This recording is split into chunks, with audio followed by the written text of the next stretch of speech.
ક્ષત્રિય સમાજ દ્વારા ભાજપના ઉમેદવાર રૂપાલા સંદર્ભે આવેદન અપાયું। રાજકોટ બાદ ચૂડા તાલુકામાં પણ ક્ષત્રિય સમાજ દ્વારા પરસોત્તમ રૂપાલાનો ઉગ્ર વિરોધ નોંધાવી ચૂડા મામલતદારને પાઠવ્યું આવેદન। ચૂડા તાલુકાના ક્ષત્રિય સમાજના આગેવાનો, હોદ્દેદારો, કાર્યકરો મોટી સંખ્યામાં હાજર રહી ઉગ્ર વિરોધ નોંધાવ્યો હતો।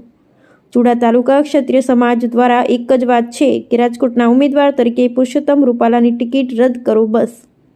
આવેદનપત્ર કાર્યક્રમમાં 200થી વધુ ક્ષત્રિય સમાજના ભાઈઓ હાજર રહેલા હતા। Bureau report Kalpesh Vadher. વર્ષના રોજ ચૂડા તાલુકાના ક્ષત્રિય ગામના દરેક ગામના આગેવાનો, વડીલો અહીંયા રૂપાલા સાહેબે જે ક્ષત્રિય સમાજ વિરુદ્ધ જે ટિપ્પણી કરી છે તેથી ક્ષત્રિય સમાજને દુઃખ લાગ્યું છે, જેથી અમે અહીંયા આવેદન આપવા માટે આવ્યા છે અને તમામ ક્ષત્રિય સમાજની દરેક ગામથી એ જ માગણી છે કે રૂપાલા સાહેબની ટિકિટ રદ કરવામાં આવે। ત્યારે ક્ષત્રિય સમાજને ભારતીય જનતા પાર્ટી સાથે કોઈ પણ પ્રકારનો વિરોધ નથી।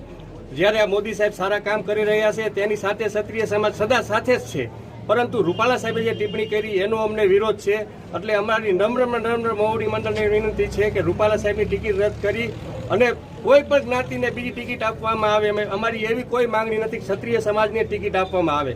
ત્યારે અમારી લાગણી દુભાવી છે, અમારા બહેનો દીકરીઓની લાગણી દુભાવી છે। એટલે અમારી માંગણી એક જ છે કે રૂપાલા સાહેબની ટિકિટ રદ કરી અન્ય કોઈને આપવામાં આવે તો ક્ષત્રિય સમાજ બહોળી સંખ્યામાં કાયમ ભાજપ સાથે રહેલો છે અને ભાજપ સાથે જ રહેશે।